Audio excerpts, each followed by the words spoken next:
శుభ్రంగా అమెరికాలో ఉన్నారు. లక్షల జీతం, ప్రశాంతమైన జీవితం అక్కడంతా కూడా. అయన్నీ వదిలేసుకొని ఎందుకు ఈ కేసులు, గొడవలు, పార్టీలంటే ఈ తలనొప్పులు అవసరమా మీకు? నేను ఆంధ్రప్రదేశ్ రాష్ట్రంలో పుట్టా. ఈ ఆంధ్రప్రదేశ్ రాష్ట్రం సర్వనాశనం అయిపోతుంటే చూసి ఓర్చుకోలేకపోతున్నా. జగన్ రెడ్డి తీసుకుంటున్న నిర్ణయాల వల్ల ఆంధ్రప్రదేశ్ రాష్ట్రం సర్వనాశనం అయిపోతుంది, రాష్ట్ర భవిష్యత్తు సర్వనాశనం అయిపోతుంది, పిల్లల జీవితాలు కూడా సర్వనాశనం అయిపోతున్నాయి.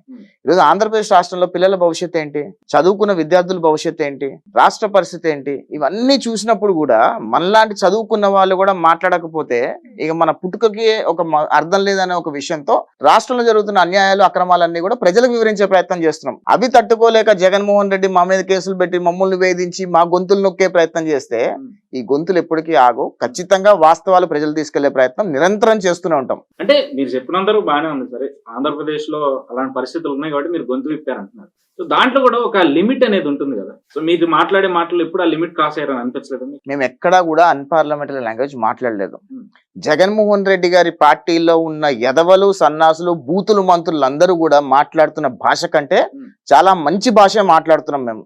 వాళ్ళు మాట్లాడుతున్న మాటలు, వాడు చేస్తున్న ఎకిలి చేష్టలు ఇవన్నీ చూసిన తర్వాత మేము ఎంత సభ్యతా సంస్కారంతో మాట్లాడుతున్నామో ప్రజలు గ్రహిస్తున్నారు. అది వాళ్ళుగా డిసైడ్ చేయాల్సింది. వాళ్ళ చేతిలో అధికారం ఉంది కాబట్టి మేము ఏది మాట్లాడినా మా మీద కేసులు పెట్టి మమ్మల్ని చంపేస్తాము, మిమ్మల్ని మాట్లాడితే మిమ్మల్ని చంపేస్తాము, ప్రశ్నిస్తే చంపేస్తాము, దొంగ కేసులు పెడతాము, శిరవ మండనాలు చేస్తాము, పిచ్చ కొట్టుడు కొడతాము అంటే ఇక్కడ ఏం చేతులు గాజులు దొడుకోలేము. అంటే అసభ్యకరమైన వర్డ్స్ వాళ్ళేదంటున్నారు కానీ వ్యక్తిగత విమర్శలు, క్యారెక్టర్ అసాసినేషన్ కూడా కరెక్ట్ కదా. మీరు భారతిరెడ్డి మీద కూడా కొన్ని కామెంట్స్ చేశారు. నేను ఏ రోజు కూడా రాష్ట్రంలో ఏ మహిళ మీద కూడా ఎటువంటి కామెంట్స్ చేయలేదు. భారతిరెడ్డి గారి గురించి కానీ ఎవరి గురించి ఎటువంటి కామెంట్స్ చేయలేదు. ఇవన్నీ కూడా వైఎస్ఆర్ కాంగ్రెస్ పార్టీ సోషల్ మీడియాలో కొంతమంది పిచ్చి కుక్కలు క్రియేట్ చేసి, మార్ఫింగ్లు చేసి, మేము మాట్లాడినట్టు సృష్టించి ఈ రోజు మమ్మల్ని ట్రోల్ చేసే ప్రయత్నం చేస్తున్నారు తప్పితే మేము ఏ రోజు కూడా ఆడవాళ్ళ గురించి మాట్లాడలేదు. పెట్టిన కేసు కూడా అదే కదా. ఇప్పుడు వైసీపీ సోషల్ మీడియా అంతా చెప్తున్నారు, భారతిరెడ్డి గారిని ఆ విధంగా కించపరిచినప్పుడు కేసు పెట్టక ఏం చేస్తారు, మీ ఇంట్లో మహిళని ఈ విధంగా చేస్తే అలాగే వదిలేస్తారా అని కూడా సోషల్ మీడియా, ఈ రోజు వైసీపీ సోషల్ మీడియా అంతా కూడా అదే కదా. నేను కేటగారికల్ గా జగన్మోహన్ రెడ్డికి ఛాలెంజ్ చేస్తున్నా. నేను మాట్లాడిన మాటలు, ఆడవాళ్ళని అసభ్యకరంగా మాట్లాడిన మాటలు ఎక్కడైనా చూపించండి, దాని మీద కేసు పెట్టండి. ఇష్టం వచ్చినట్టు పిచ్చి పిచ్చిగా ఎడిటింగ్లు చేసుకొని మేము అనని మాటలు అన్నట్టుగా సృష్టించి, అసలు YSR Congress party social media ఎంత దారుణంగా ఉందంటే ఉన్నవి లేనట్టుగా, లేనివి ఉన్నట్టుగా చిత్రీకరించి ప్రజల్ని మభ్యపెట్టి ఏదో చేయాలనే ప్రయత్నం చేస్తున్నారు. అసలు ఎందుకు ఈ సోషల్ మీడియా ఎలక్షన్ దగ్గరికి వస్తున్నాయి కదా, సో ఏ పార్టీ అయినా ఆ పార్టీకి సంబంధించిన పనులు చేసుకోవాలి, అభివృద్ధి పనులు జనాల్లో తీసుకెళ్లే ప్రయత్నం. అది మానేసి ఒకళ్ళ మీద ఒకళ్ళు క్యారెక్టర్ అసాసినేషన్ అనేది ఒక వర్గం చేస్తే, లేదు అభివృద్ధి జరగలేదని చెప్పి ఇంకో వర్షంలో తెలుగుదేశం పార్టీ సోషల్ మీడియా ఒక ఎలి చేయడం, ఇవన్నీ అవసరం? అసలు ప్రజలందరూ కన్ఫ్యూజన్ లోకి వెళ్ళట్లా? ప్రజలు ఎక్కడ కన్ఫ్యూజన్ లేరు. ఆంధ్రప్రదేశ్ రాష్ట్ర ప్రజలు ఫుల్ క్లారిటీతో ఉన్నారు. 2019 జగన్మోహన్ రెడ్డి ముఖ్యమంత్రి అయిన తర్వాత రాష్ట్ర పరిస్థితి ఏంటి, 2019 ముందు రాష్ట్ర పరిస్థితి ఏంటి అనేది ప్రజలకు క్లారిటీ ఉంది. జగన్మోహన్ రెడ్డి చేసిన వికృత విన్యాసాలు, జగన్మోహన్ రెడ్డి తీసుకున్న పిచ్చి తుగ్గుల నిర్ణయాలన్నీ కూడా ప్రజలకు వివరించాల్సిన అవసరం మా మీద ఉంది. మాలాంటి ప్రజలు, రాష్ట్రంలో పుట్టి పెరిగిన ప్రజలు, ఈ భూమి మీద పుట్టినందుకు ఈ భూమికి ఏదైనా రుణం తీర్చుకోవాల్సిన అవసరం ఉంది. దానిలో భాగంగానే రాష్ట్రం ఈ రకంగా సర్వనాశనం అయిపోతుందో చెప్పే ప్రయత్నం చేస్తున్నాం. దానిలో ఎటువంటి తప్పు లేదు. తెలుగుదేశం పార్టీ అభిమానిగా నారా చంద్రబాబు నాయుడు గారు పెట్టిన కాలేజీలు చదువుకొని, ఆయన తెచ్చిన కంపెనీల్లో ఉద్యోగం చేసి ఈ రోజు మేము ఈ రకంగా స్థిరపడి 5-6 అంకెల జీతం తీసుకుంటూ ఏదో రకంగా ఆయన మళ్ళీ ముఖ్యమంత్రి అయితే ఆంధ్రప్రదేశ్ రాష్ట్రంలో నాలాంటి యువకులు కానీ, మీలాంటి యువకులు కానీ ఎంతో మంది బాగుపడతారనే ఉద్దేశంతో మేము చేసే చిన్న ప్రయత్నం మాత్రమే అది. సో మీరు అంటున్నారు బానే ఉంది, చంద్రబాబు నాయుడు గారు ముఖ్యమంత్రి అయితే భవిష్యత్తు బాగుంటుంది. సరే, మీరు అనుకున్నట్టే చంద్రబాబు నాయుడు ముఖ్యమంత్రి అయ్యారు, కంపెనీలు వచ్చాయి, మరి ఎన్ఆర్ఎల్ అందరూ వచ్చేసి ఇక్కడ పనిచేస్తారా? మరి ఎన్ఆర్ఎల్ అంటే అది ఆ క్వశ్చన్ కి పాయింటే లేదు. ఎన్ఆర్ఎల్ అందరూ ఇక్కడికి వచ్చి రావడం కాదు. ఇక్కడ ఎంతో మంది నిరుద్యోగ యువకులు ఉన్నారు, వాళ్ళందరికీ ఉపాధి కావాల్సిన మాలాంటి వాళ్ళు వచ్చి ఇక్కడ కంపెనీలు పెడుతున్నాం. మేము 2014 నుంచి 19లో నేను కూడా ఒక కంపెనీ పెట్టా. ఇక్కడ కంపెనీ పెట్టి ఒక 60 మందికి ఉపాధి కల్పిద్దామని వస్తే జగన్మోహన్ రెడ్డి గారు వచ్చిన తర్వాత మా కంపెనీని తరివేశారు. అంటే మేము కూడా ఇక్కడికి వచ్చి పనిచేయాల్సిన అవసరం, మాలాంటి వాళ్ళు ఇక్కడికి వచ్చి ఉపాధి కల్పించే ప్రయత్నం చేస్తున్నాం. ఆ రోజు చదువుకొని ఆయన తెచ్చిన కంపెనీలు ఉద్యోగాలు చేసి ఇక్కడ స్థిరపడిపోయి మేము కూడా మా పుట్టిన గడ్డ మీదకి వచ్చి మేము కూడా ఎంతో కొంత మన రాష్ట్రానికి సాయం చేయాలనే ప్రయత్నం చేస్తున్నాం.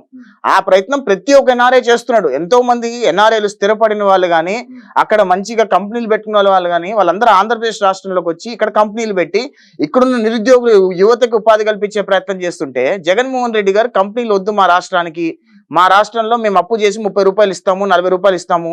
మా రాష్ట్ర యువకులకి గంజాయి బానిసలు అయిపోయినా పర్వాలేదు, మా రాష్ట్ర యువకులందరూ పిక్ పాకెటర్లు అయినా పర్వాలేదు, యాంటీ సోషల్ ఎలిమెంట్లు అయినా పర్వాలేదు అనుకుంటున్నారు జగన్మోహన్ రెడ్డి గారు.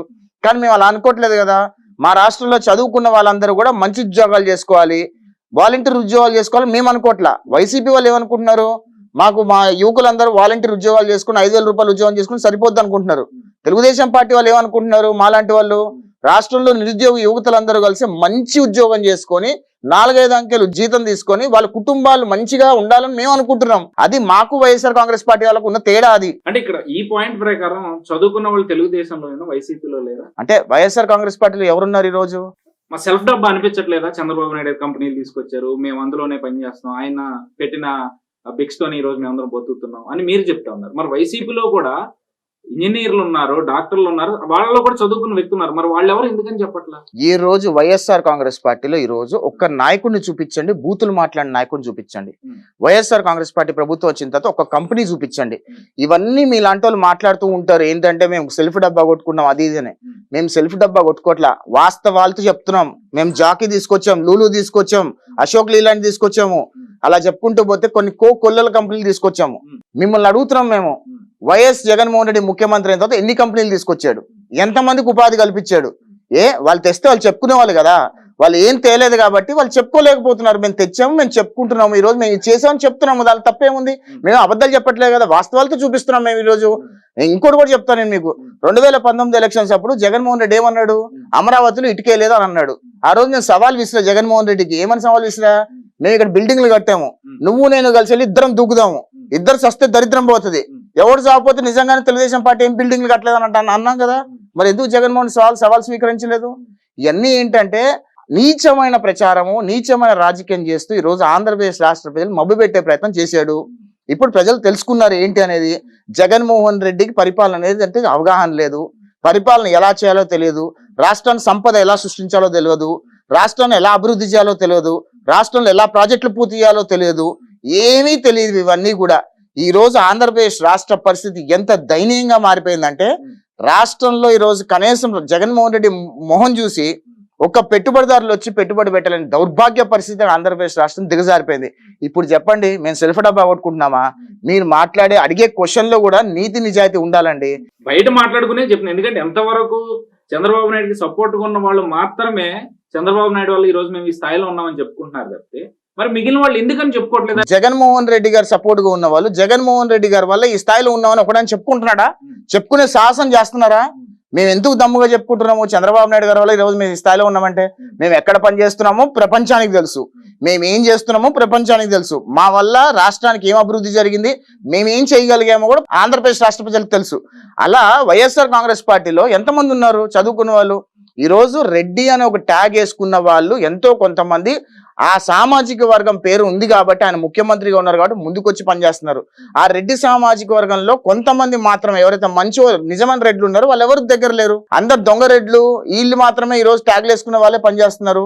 ఈ రోజు వైఎస్ఆర్ కాంగ్రెస్ పార్టీకి ఎవరెవరైతే సపోర్ట్ చేశారు 2019లో వాళ్ళు ఎవరైనా ఈ రోజు సపోర్ట్ చేస్తున్నారా? అందరు దూరం వెళ్ళిపోయారు కదా. జగన్మోహన్ రెడ్డి మొట్టమొదటిగా పార్టీ పెట్టినాడు ఆల రామకృష్ణారెడ్డి దగ్గర నుంచి ఇలా చెప్పుకుంటూ పోతే ఎంతో మంది పార్టీ పునాదుల్లో ఉన్న వాళ్ళందరూ కూడా ఈ రోజు జగన్మోహన్ రెడ్డి ఎందుకు దూరం జరిగిపోయారు అంటే జగన్మోహన్ రెడ్డి పరిపాలన చేత కాదు కదా. ఆ లెక్కలో చూసుకుంటే ఏ పార్టీలోనూ పునాదులతో మొదలైన వాళ్ళు ఆ పార్టీలో ఉండాలని ఇప్పటివరకు లేదు. మా పార్టీలో పునాదులతో మొదలైన వాళ్ళు దాదాపు 90-80% ఇప్పటికీ మాతో పాటు ఉన్నారండి. గర్వంగా చెప్తాము. ఎవరో 10 మంది దానేలు వస్తారు, టికెట్లు తీసుకుంటారు, గెలవగానే వెళ్ళిపోతారు, అలా ఉంటది. ఏ పార్టీలోనే ఉంటారు. ఒక 20% దరిద్రం ఎక్కడైనా ఏ పార్టీలోనే ఉంటది. కానీ జగన్మోహన్ రెడ్డిలో 80% దరిద్రం ఉంది, 20% అట్లా ఉంది. అది పరిస్థితి.